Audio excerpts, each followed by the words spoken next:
Hello everyone, and welcome to Cattywampus, an Outer Banks field site production committed to covering the capers of feral cats within the Barrier Island ecosystems of North Carolina.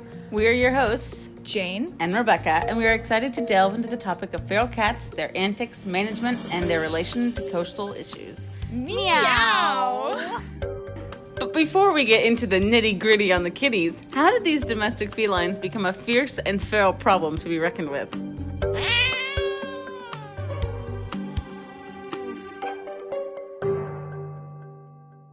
In Dare County, North Carolina, a northeastern township directly along the Atlantic coast, feral cats are defined by the ASPCA as a cat that is not socialized to humans and is not an owned cat.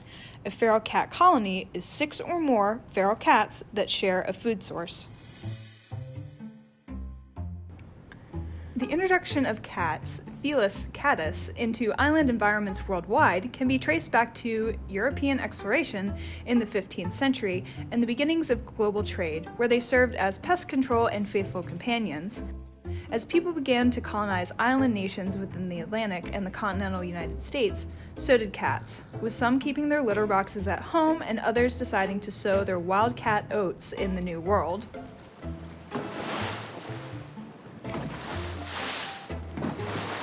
Essentially, these cats were brought to New World environments by humans, then, through one mode or another, these cats were abandoned and left to fend for themselves. But the ferocious feline is incredibly well adapted and can occupy a devastating role in the ecological niche of a top predator.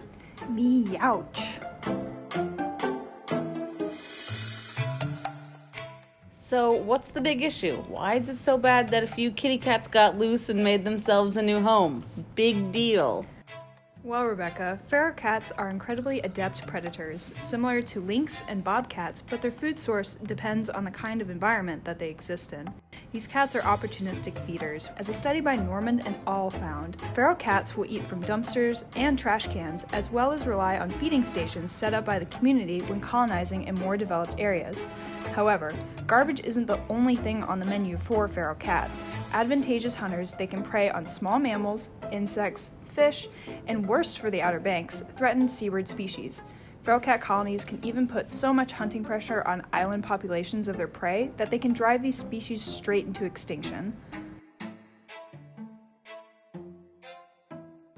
According to the Smithsonian Conservation Biology Institute, feral cats account for as many as 3.7 billion bird deaths and as many as 20.7 billion mammal deaths in the U.S. annually. Yes, these are billions with a B.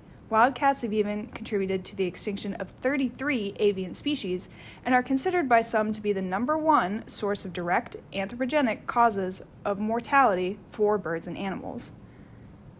In a coastal environment like the Outer Banks, where there is a huge diversity of marine birds, the presence of feral cats is extremely dangerous for already vulnerable bird populations.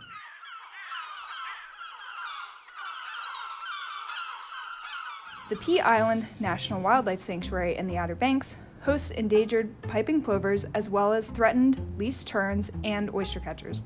The problem compounds as these shorebirds are ground nesters, using their naturally sandy coloration to raise their chicks among the sand dunes. If you add a new, fast, and fearless ground predator, our favorite felines, into this mix, it drastically threatens the survivability of these ground nesting birds and their chicks. Not only is this detrimental to bird populations, but as more seabirds are removed from this ecosystem, less critical nitrogen and phosphorus obtained from eating fish is deposited along the shoreline, reducing ecosystem productivity on barrier island ecosystems.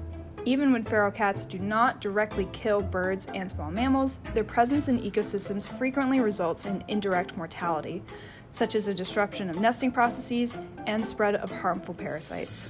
Woo! Talk about some murderous mittens. Let's get some more context for these careening claws. In order to understand the full scope of how feral cats impact the coastal ecosystem of the Outer Banks, we have to talk about some background ecology for this barrier island system. Here on the east coast of North Carolina, the Outer Banks are composed of a variety of different ecosystems and has a complex and dynamic food web consisting of birds, small mammals, fish, and small terrestrial predators like coyotes. Having ocean shorelines, expansive wetland marshes, as well as maritime forests result in an astounding level of biodiversity. U.S. Fish and Wildlife Service reports that Pea Island Wildlife Refuge attracts 365 different species of birds to this inundated marsh ecosystem. The primary draw is ample space, protection from storms, food supplies, and a stepping stone for their fall migration. The sheer number of birds and diversity of species doesn't mean that these birds are in the clear. Feral cats instinctively stalk prey and are very skilled hunters. And in addition to birds, feral cats have been known to go after a sea turtle hatchling or two, a wicked dilemma faced by the Outer Banks, which is already experiencing a declining sea turtle populations, especially with green turtles and the Kemp's Ridley sea turtle. Wow, those sound like some really important species. Does anyone else help manage these resources? Well, along with the federal government, non-governmental organizations such as the Audubon Society also advocate for management practices that reduce feral cat populations and provide protections for seabirds. In addition, the National Park Service and the Fish and Wildlife Services on the Cape Hatteras National Seashore, also a federal organization, works to conserve endangered species including sea turtles and shorebirds. In terms of defense, park rangers monitor where sea turtles choose to lay their nests and set up perimeters around the location to ensure their hatchlings can make it into the waters. On the offensive side, the National Seashore Workers set live traps and check them during regular patrols of beaches and nesting sites. Captured cats are then turned over to the Dare County Animal Shelter, where they may be reclaimed by owners, placed for adoption, or euthanized.